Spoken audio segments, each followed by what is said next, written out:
It has been a perilous month for President Obama. After that chemical weapons massacre in Syria, he took America right to the brink of a military strike, then backed away, turning to Congress first and, surprisingly, the Russians, choosing diplomacy over war. And this weekend, a major new development. Secretary of State John Kerry and his Russian counterpart have struck a deal for Syria to surrender its chemical weapons. If it works, and that's a big if right now, the president may be able to claim a measure of victory for an approach that's brought him a mountain of criticism.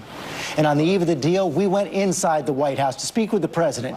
He was confident, convinced that America is in a better position now than when he was poised to order military action just 2 weeks ago. We're definitely in a better position. Why? Keep in mind that my entire goal throughout this exercise is to make sure that what happened on August 21st does not happen again. That we do not see over 1,000 people, over 400 children subjected to poison gas, something that is a violation of international law and is a violation of that won't happen again? decency. Well, I think we have the possibility of making sure that it doesn't happen again. Think about where we were. This event happens, and the initial response is the Syrians act as if they don't know anything about it. At that point, they're not even acknowledging that they've got chemical weapons. The Russians are protecting the Syrians, suggesting that there's no possibility that the Assad regime might have done this. And the inspectors weren't even in yet. And as a consequence of the pressure that we've applied over the last couple of weeks, we have Syria for the first time acknowledging that it has chemical weapons, agreeing to join the convention that prohibits the use of chemical weapons, and the Russians, their primary sponsors, saying that they will push Syria to get all of their chemical weapons out. The distance that we've traveled over these couple of weeks is remarkable, and my position and the United States position has been consistent throughout, which is that the underlying civil conflict in Syria is terrible. I believe that because of Assad's actions, his response to peaceful protests, we've created a civil war in Syria that has led to 100,000 people being killed and 6 million people being displaced.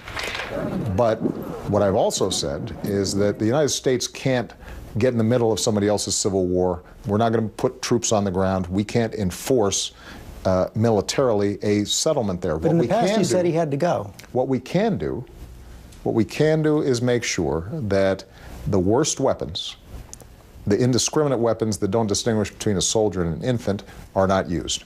And if we get that accomplished, then we may also have a foundation to begin what has to be an international process in which Assad's sponsors, primarily Iran and Russia, recognize that this is terrible for the Syrian people, and they are willing to come in a serious way to arrive at some sort of political settlement that would deal with the underlying terrible conflict that's taking place. And President Putin has become your unlikely partner in this. And, you know, even in this op-ed, which has stirred up a lot of controversy here in the United States, he said there's every reason to believe that the rebels are the ones who use the chemical weapons. So does that tell you he's willing to lie to protect Assad? Well, nobody around the world takes seriously the idea that the rebels were the perpetrators of this attack. He wrote it in the New York Times. Well, I understand.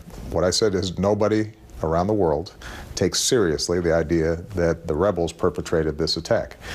Now, what is true is that there are radical elements in the opposition, including folks who are affiliated with Al-Qaeda, who, if they got their hands on chemical weapons, would have no compunction using them in Syria or outside of Syria. And part of the reason why we've been so concerned about this chemical weapons issue is because we don't want those folks getting chemical weapons any more than we want Assad to have chemical weapons. And so the best solution is for us to get them out of there. But with respect to Mr. Putin, I have said consistently that where the interests of the United States and Russia converge, we need to work together. And I talked to Mr. Putin a year ago, saying to him, the United States and Russia should work together to deal with these chemical weapons stockpiles and to work to try to bring about a political transition inside of Syria. But do you trust he has the same goal? Do you really trust that? I don't think that Mr. Putin has the same values that we do, and I think, obviously, by protecting Mr. Assad, he has a different attitude about the Assad regime. But what I've also said to him directly is that we both have an interest in preventing chaos. We both have an interest in preventing terrorism. The situation in Syria right now is untenable. As long as Mr. Assad's in power, there is going to be some sort of conflict there, and that we should work together to try to find a way in which the interests of all the parties inside of Syria, the Alawites, the Sunnis, the Christians, that everybody is represented, and that there is a way of bringing the temperature down so that the horrible things that are happening inside the country are continuing to happen. And I think there is a way for Mr. Putin, despite me and him having a whole lot of differences, to play an important role in that. And so I welcome him being involved. I welcome him saying, I will take responsibility for pushing my client, the Assad regime, to deal with these chemical weapons, because I think that if, in fact, not only Russia gets involved, but if potentially Iran gets involved as well in recognizing that what's happening there is a train wreck that hurts not just Syrians, but destabilizes the entire region. Aren't you worried at all that Putin is playing for later. time and playing you? Well, Ronald Reagan said, trust but verify, and I think that that's always been the experience of U.S. presidents when we're interacting with first Soviet leaders and now Russian leaders. Mr. Putin and I have strong disagreements on a whole range of issues, but I can talk to him. We have worked together on important issues. The fact of the matter is that we couldn't be supplying all of our troops in Afghanistan if he weren't helping us in transporting those supplies through the northern borders of Afghanistan. So there are a whole range of areas where we currently work together. We've worked together on counterterrorism operations. And so, this is not the Cold War. This is not a contest between the United States and Russia. I mean, the fact of the matter is that if Russia wants to have some influence in Syria post-Assad, that doesn't hurt our interests. I know that sometimes this gets framed or looked at through the lens of the U.S. versus Russia. That's not what this is about. What this is about is how do we make sure that we don't have the worst weapons in the hands either of a murderous regime or, in the alternative, some elements of the opposition that are as opposed to the United States as they are to Assad. This weekend, after intense talks, the U.S. and Russia hammered down a deal. Providing this framework is fully implemented, it can end the threat these weapons pose not only to the Syrian people, but also to their neighbors, to the region. It calls for Syria to admit international inspectors by November and to allow its chemical weapons to be destroyed starting next year. But President Assad has not yet endorsed the deal, and the rebels fighting his regime fear it will empower him. If 1 year from now, Assad is in the process of surrendering his chemical weapons, but he's strengthened his hold on power, is that a victory? Well, the chemical weapons issue is the issue I'm concerned about first and foremost, simply because that speaks directly to U.S. interests. It speaks to the potential that other countries start producing more chemical weapons, that the ban on chemical weapons unravels, and it becomes more accessible to terrorists, which in turn could be used against us. So I have a primary concern there. I also believe that the U.S. has an interest in seeing a stable Syria in which people aren't being slaughtered. And it is hard to envision how Mr. Assad regains any kind of legitimacy after he's gassed or his military has gassed innocent civilians and children. And so part of my argument here is that we will not intervene militarily to bring that transition about, but all the countries in the region, and I think the entire world and the United Nations, should have an interest in trying to bring about that stability. What do you think Iran makes of all this? You mentioned Iran. Do you think they can look at all this and say, maybe all options aren't on the table, you're not willing to use force? No, I think the Iranians, who we communicate with in indirect ways. Have you reached out personally to the new president? I have. and he's reached out to me. We haven't spoken directly, but letters. Yeah, and I think what the Iranians understand is that the nuclear issue is a far larger issue for us than the chemical weapons issue. That the threat against against Israel that nuclear Iran poses is much closer to our core interests. That a nuclear arms race in the region is something that would be profoundly destabilizing. And so my suspicion is that the Iranians recognize they shouldn't draw a lesson that we haven't struck to think we won't strike Iran. On the other hand, what they should draw from this lesson is that there is the potential of resolving these issues diplomatically. You think they're there? You think they believe that? I think they recognize, in part because of the extraordinary sanctions that we've placed on them, that the world community is united when it comes to wanting to prevent a nuclear arms race in the region. And negotiations with the Iranians is always difficult. I think this new president is not going to suddenly make it easy. But my view is that if you have both a credible threat of force combined with a rigorous diplomatic effort, that in fact you can strike a deal, and I hold out that hope. Final foreign policy question: you've had a lot of armchair criticism. Yeah. I'm sure you're used to that. I am. Senator Corker, Foreign Relations Committee, said you're not comfortable as commander-in-chief. It's like watching a person who's caged. The president of the Council of Foreign Relations, Richard Haass, words like ad hoc, improvised, unsteady come to mind.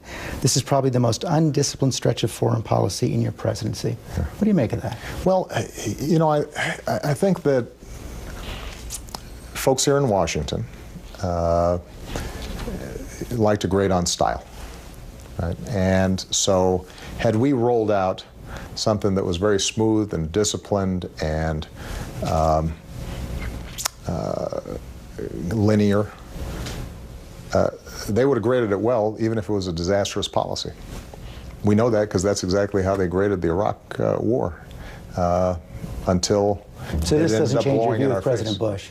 No, what it says is that I'm less concerned about style points. I'm much more concerned about getting the policy right. And what I've said consistently throughout is that the chemical weapons issue is a problem.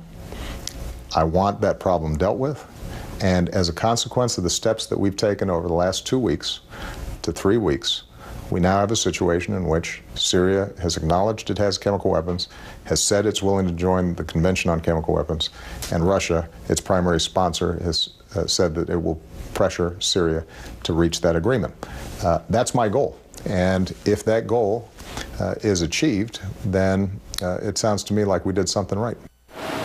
And we have much more from President Obama, all the challenges here at home when we come back. Tonight, stocks plummet. The worst day on Wall Street in 6 years as one of Wall Street's largest investment firms goes bankrupt and another is bought out. That was 5 years ago today when Lehman Brothers collapsed, sparking the worst financial crisis since the Depression. 5 years later, most Americans aren't convinced that we've recovered from it. And I challenge the president with that concern.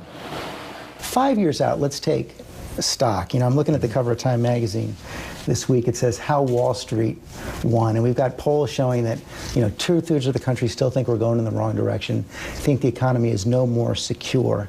What do you say to those Americans who think Wall Street is winning but they're not? Well, let's think about where we were 5 years ago. The economy was on the verge of a Great Depression.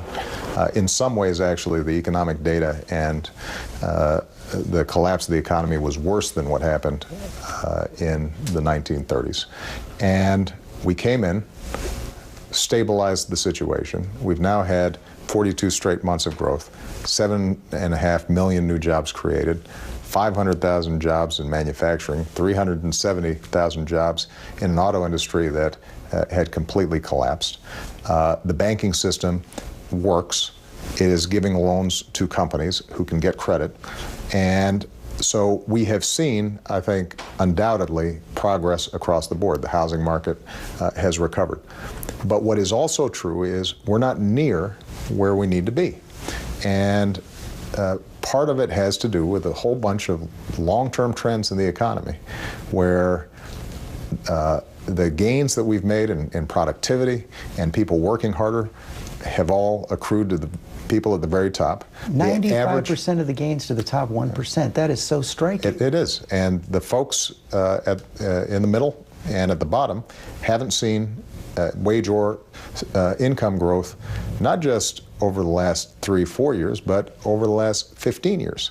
And so everything that I've done has been designed to, number one, stabilize the economy, get it growing again, start producing jobs again. Number two, trying to push against these trends that have been happening for decades now. That's why we made sure that we had a tax system that was a little bit fair by asking people to pay more at the top. That's what the Affordable Care Act, healthcare reform is about, is making sure that folks who have been left out in the cold when it comes to healthcare are able to get healthcare. That's why we strengthened the entire banking system so that too big to fail is far less likely to be in place if, heaven forbid, there's a crisis the next time, because we've said, banks, you've got to double the amount of capital that you have so that you can absorb losses when you have them, so taxpayers aren't bailing you out. If you do start going under, you've got to have a plan, a living will, we call it, so that we don't have to come in and clean up after you. You're going to be on your own. Okay, but you do all these things and still 95% of the gains go to the top 1%. Do you look at that 4.5 years in and say, maybe a president just can't stop this accelerating inequality? No, I think the president can stop it. The problem is that there continues to be a major debate here in Washington, and that is, how do we respond to these underlying trends? If you look at the data, a couple of things are creating these trends. Number one, globalization, right? Capital, companies, they can move businesses and jobs anywhere they want. And so they're looking for the lowest wages. That squeezes workers here in the United States, even if corporations are profitable. Technology. If you go to a lot of companies now, they've eliminated entire occupations because they're now robotized. We don't have travel agents. We don't have bank tellers. That's bigger than Washington. Right. So there's a whole bunch of stuff that's happening in the marketplace. But if we have policies that make sure that our kids are prepared for higher skilled jobs, if we have policies that make sure that we're rebuilding our infrastructure, because a robot can't build a road, and we need new ports and a smarter electricity grid. If we're making investments to make sure that research and development continues to happen here, if we have tax breaks for companies that are investing here in the United States as opposed to overseas, all those things can make the situation better. It doesn't solve the problem entirely, but it pushes against these trends. And the problem that we've got right now is you've got a portion of Congress whose policies don't just want to leave things alone. They actually want to accelerate these trends. There's no serious economist out there that would suggest that if you took the Republican agenda of slashing education further, slashing Medicare further, slashing research and development further, slashing investments in infrastructure further, that would reverse some of these trends of inequality. The stalemate may lead to something even more disastrous. It's deja vu all over again here in Washington. You're a couple weeks away from a government shutdown, few weeks away from a possible default one more time. Okay. Speaker Boehner says, listen, you just have to sit down and negotiate with me. Are you still absolutely refusing to talk in any way, shape, or form? No. Keep in mind my position here, George, because I have been through this a couple of times with Speaker Boehner. What I've said is, with respect to the budget, we've presented our budget. Thank you, everybody. And now it's the job of Congress to come up with a budget that keeps our long-term trends down or our current trends of reducing the deficit moving forward, but also allows us to invest in the things that we need to grow. And I've told him, and I've told the country what I think we need to do.